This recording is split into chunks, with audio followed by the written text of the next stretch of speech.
Hi, my name is Cameron Russell, and for the last little while, I've been a model, actually for 10 years.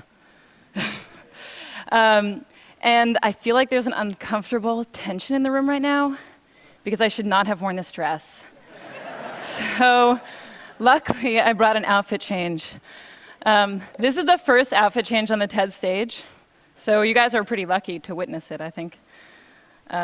If some of the women were really horrified when I came out, you don't have to tell me now, but I'll find out later on Twitter. I'd also note that I'm quite privileged to be able to transform what you think of me in a very brief 10 seconds. Not everybody gets to do that. These heels are very uncomfortable, so good thing I wasn't going to wear them. The worst part is putting this sweater over my head, because that's when you all laugh at me, so don't do anything while it's over my head. All right. So why did I do that? That was awkward. Well,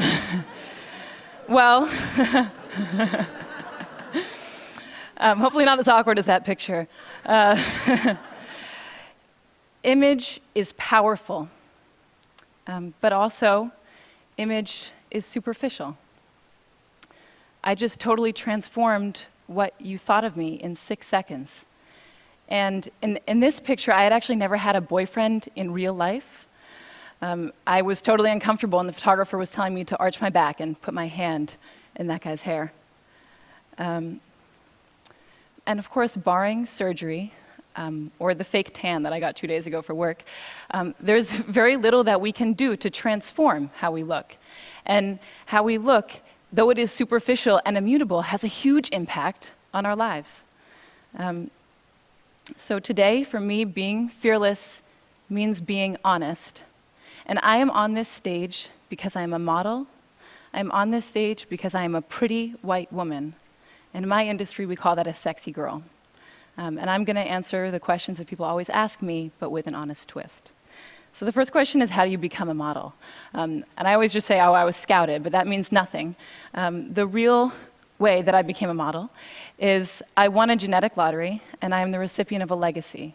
And maybe you're wondering, what is a legacy? Well, for the past few centuries, we have defined beauty not just as health and youth and symmetry that we're biologically programmed to admire, but also as tall, slender figures and femininity and white skin. And this is a legacy that was built for me, and it's a legacy that I've been cashing out on. And I know there are people in the audience who are skeptical at this point, and maybe there are some fashionistas who are like, wait, Naomi, Tyra, Joan Smalls, Lou Wen, and first, I commend you on your model knowledge, very impressive. But unfortunately, I have to inform you that in 2007, a very inspired NYU PhD student counted all the models on the runway, every single one that was hired, and of the 677 models that were hired, only 27, or less than 4%, were non-white. The next question people always ask me is, can I be a model when I grow up? And the first answer is, I don't know, they don't put me in charge of that. But the second answer, and what I really want to say to these little girls, is why? You know, you can be anything. You could be the President of the United States, or the inventor of the next internet, or a ninja cardiothoracic surgeon poet, which would be awesome, because you'd be the first one.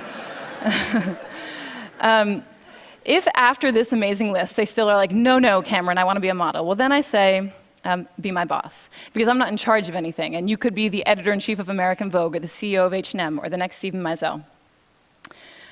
Saying that you want to be a model when you grow up is akin to saying that you want to win the Powerball when you grow up. It's, you know, out of your control, and it's awesome, and it's not a career path. I will demonstrate for you now 10 years of accumulated model knowledge, because unlike cardiothoracic surgeons, it can just be distilled right into right now. So if the photographer is right there, and the light is right there like a nice HMI, and the client says, Cameron, we want a walking shot, well, then this leg goes first, nice and long, this arm goes back, this arm goes forward, the head is at 3/4, and you just go back and forth. You just do that. And then you look back at your imaginary friends, 300, 400, 500 times. It will look something like this. Hopefully less awkward than that one in the middle. That was, I don't know what happened there. Unfortunately, after you've gone to school and you have a resume and you've done a few jobs, you can't say anything anymore. So if you say you want to be the president of the United States, but your resume reads underwear model 10 years, people give you a funny look. The next question people always ask me is, do they retouch all the photos? And yeah, they pretty much retouch all the photos, but that is only a small component of what's happening. This picture is the very first picture that I ever took, and it's also the very first time that I had worn a bikini.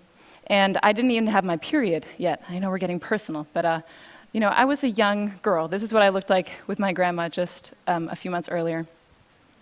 Here's me on the same day as this shoot. My friend got to come with me. Here's me at a slumber party a few days before I shot French Vogue. Here's me on the soccer team and in V magazine. And here's me today. And I hope what you're seeing is that these pictures are not pictures of me, they are constructions. And they are constructions by a group of professionals, by hairstylists and makeup artists and photographers and stylists and all of their assistants and pre-production and post-production. And they build this, that's not me. Okay, so the next question people always ask me is, do you get free stuff? I do have too many 8-inch heels, which I never get to wear, except for earlier. But the free stuff that I get is the free stuff that I get in real life, and that's what we don't like to talk about. I grew up in Cambridge, and one time I went into a store and I forgot my money and they gave me the dress for free. When I was a teenager, I was driving with my friend who was an awful driver, and she ran a red, and of course, we got pulled over. And all it took was a sorry officer, and we were on our way. And I got these free things because of how I look, not who I am. And there are people paying a cost for how they look and not who they are. I live in New York, and last year, of the 140,000 teenagers that were stopped and frisked, 86% of them were Black and Latino, and most of them were young men. And there are only 177,000 young Black and Latino men in New York, so for them, it's not a question of will I get stopped, but how many times will I get stopped? When will I get stopped? When I was researching this talk, I found out that of the 13-year-old girls in the United States, 53% don't like their bodies. And that number goes to 78% by the time that they're 17. So the last question people ask me is, you know, what is it like to be a model? And I think the answer that they're looking for is, if you are a little bit skinnier and you have shinier hair, you will be so happy and fabulous. And when we're backstage, we give an answer that maybe makes it seem like that. We say, it's really amazing to travel, and it's amazing to get to work with creative, inspired, passionate people. And those things are true, but they're only one half of the story, because the thing that we never say on camera, that I have never said on camera, is I am insecure. And I'm insecure because I have to think about what I look like every day. And if you ever are wondering, you know, if I have thinner thighs and shinier hair, will I be happier? You just need to meet a group of models, because they have the thinnest thighs and the shiniest hair and the coolest clothes, and they're the most physically insecure women probably on the planet. So when I was writing this talk, I found it very difficult to strike an honest balance, because on the one hand, I felt very uncomfortable to come out here and say, look, I've received all these benefits from a deck stacked in my favor. And it also felt really uncomfortable to follow that up with, and it doesn't always make me happy. But mostly, it was difficult to unpack a legacy of gender and racial oppression when I'm one of the biggest beneficiaries. But I'm also happy and honored to be up here, and I think that it's great I got to come, you know, before 10 or 20 or 30 years had passed and I'd had more agency in my career. Because maybe then I wouldn't tell the story of how I got my first job, or maybe I wouldn't tell the story of how I paid for college, which seems so important right now. If there's a takeaway to this talk, I hope it's that we all feel more comfortable acknowledging the power of image in our perceived successes and our perceived failures. Okay, thank you.